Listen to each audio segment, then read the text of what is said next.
Hi, welcome to Motorcycle Tours to Spain. Here we have, ready for touring, a Moto Guzzi V85TT Travel. Ta-da! Every story, every scar, little comments, little sparks. Will we even make it home? Who cares? Cariño, ride it cool. There are a few things different to the standard version, which you've probably noticed already, primarily that rear luggage. I tried to get on with the hard luggage. I'll give it my best shot, but I couldn't get on with the side opening, so I've swapped it out for some Shad TR40s. That's 30 litres, that's 30 litres. I've also got on the back an Oxford Aqua Pro 30 litre, and this is now loaded up for camping with all my camping gear on it. I've got the tent, my sleeping bag, everything's on here. If I needed any more space for a longer haul tour, what I would do is I'd turn that bag that way and just stick my tent on the back, freeing up half a pannier. Let's zoom in and have a closer look at these panniers. I'll show you how these panniers come on and off. It cost £501, the £1 is important, for both panniers and the 3P fitting kit. I'll explain what the 3P system's about in a second. So you get your key, undo the waterproof protector, key in. Now, can you see this plastic lug here lifting up and down? When it's locked, you can't remove these security. So undo that, and then your clips come out. I have modified these panniers slightly. These clips are supposed to be attached just here, but I've cut them off, because what I found is when these metal clips were attached there, it's really tight and difficult to hook them in. So I chopped those off. That means I can potentially get more stuff in the panniers. Now, before you comment and say, oh, you're going to overload it, it's designed like that for a purpose, I agree. You could potentially overload these weight-wise, but I don't intend to put heavy weights in them. I could fill them with lightweight, bulky items like sleeping bags and tents. So by having cut them off, it is now a lot easier to just hook that in there and then tighten it up.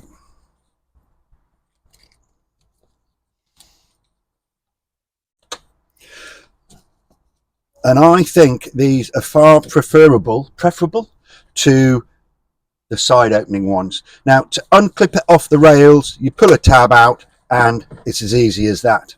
Now, it's the 3P system because this pannier comes with 4 mounting points, 2 here and 2 here. Well, my 3P system just has a rail that comes up like that, so it's only being connected, held in place by 3 points, not 4, hence it's the 3P system. And that just flops back into there like that. Push that, lock it, tabs come up, pull the key out, put the cover on, job's a good one. So that's a view of this side with the pannier off, and you can see how unobtrusive that rail is to mount the panniers on. I've also fitted a trickle charger optimizer. That's where that plug comes out. I'll lift the seat up and show you a few bits under there in a minute. And my front bags. What I've got here is a plate that mounts and hangs on the engine bars, and I can fit my front bags on there. I do like my front bags because I have stuff in there that I always carry. First aid kit, puncture kit, booster pack, jump starting pack, that kind of stuff. And I really missed them when I did the Fly Ride tour last year and I hadn't fitted them. They weren't cheap. And they weren't the easiest things to fit because I've got SW Motec crash bars, and I think the diameter of the clamp is designed for the Guzzi engine bars. So I had to make a little spacer up and put a little spacer in there to clamp that down, but really happy with those. I've also got my water bottles, one on either one side at the front there, bar risers, and have a look at the dashboard. Let me get some keys in here. This is one of the fiddly pains that I find, is getting the key in. What I want to try and do is get a 3D key extension printed.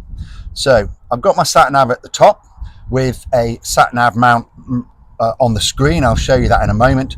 And this little CarPlay device. Now that's been sent to me to test. It's got tire pressure monitoring. I haven't got the rear one fitted.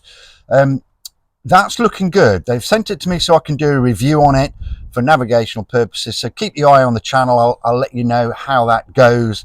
And it looks like I'm going to get a discount code if I end up promoting it. And they're going to be about 70 quid. Talk about this sat nav mount. This wasn't cheap, but it's brilliant.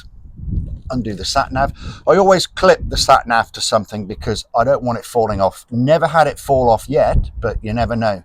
So this bracket here replaces the standard Guzzi lift screen, and it works a treat. I've been off-road on this bike with that screen in its highest point, and the sat nav wasn't bouncing about at all. It was really good. Well pleased with that. I've also got my little screen extender, which I could do without. I don't particularly need it. I like it, and it was 17 quid, so I've got that.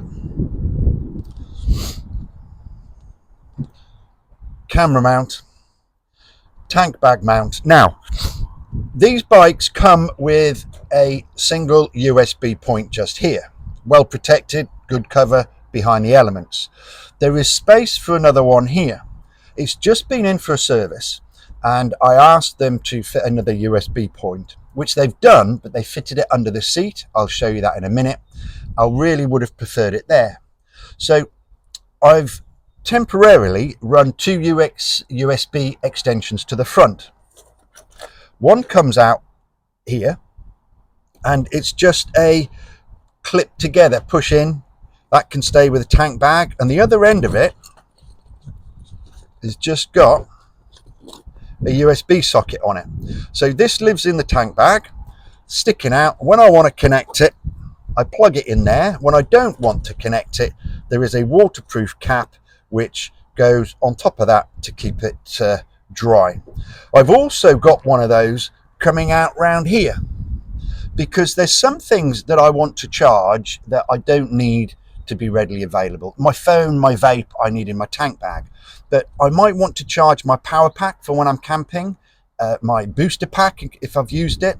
I might want to charge that up. I've also got a doozy USB plug-in electric razor. Now that can go in there and charge while I'm on the move. And equally, these have got the waterproof covers to go on there should it not be connected up. Let me show you under that seat. So here we are under the seat. This USB is the extra one I've had fitted. Now in this box here that covers your battery, there is actually a hole already there for your USB, and all they've done is fit it to an existing plug, so you don't even have to hardwire it into your wiring loom, and that has got an orange and a blue wire on it, so dead easy one to do at home. I've also got an Oxford junction box here. The idea behind that is that any auxiliaries you want to fit, you can wire in here, and that is only active, turned on, when your ignition is on.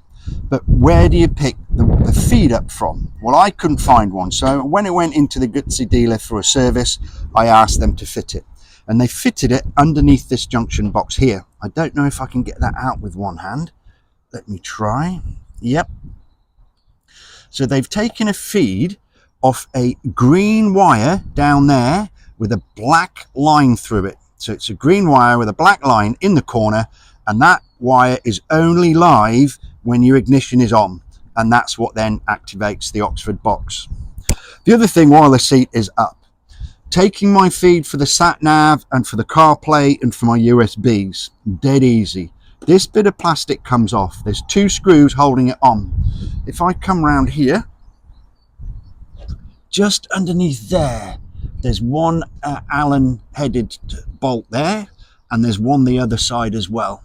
So you undo those two, then this cover at the front unclips, and there's a rubber grommet that goes round your ignition barrel, and that's where this wire is coming from. All that is, it's just tucked in between the rubber grommet and the plastic. Now to get those wires up there, what I do is I feed them up here and then push them through there, because there is a void between your plastic tank and your cover, and you can just feed those wires up. You'll see them come out the top, take them where you want to go, clip them in place and put this lot back, replace your 2 screws. How easy is that? The only other things I've done is fitted a UK sticker to the back, changed out those dreadful tyres it came with. I've now got Metzeler Torrents like these, had them on other bikes. These are 90-10 tyres. Got a lot of trust in these tyres, so that's promising. I've had the front suspension stiffened up. I wasn't happy with the handling on it. Hopefully that's sorted. Hopefully the tyres and the front suspension tune-up is going to sort that out. And my faithful seat cover. And that's it. Ready for tour? First one's a Corathon. We got Burgos, Segovia, Velifique, Silent Route, Valencia, Bardanas Desert. It's going to be a cracker. Ride cool, ride safe, ride Spain. You only live once, this wild mountain path. Heart full of love, hands full of time. Laugh till we cry, with the sky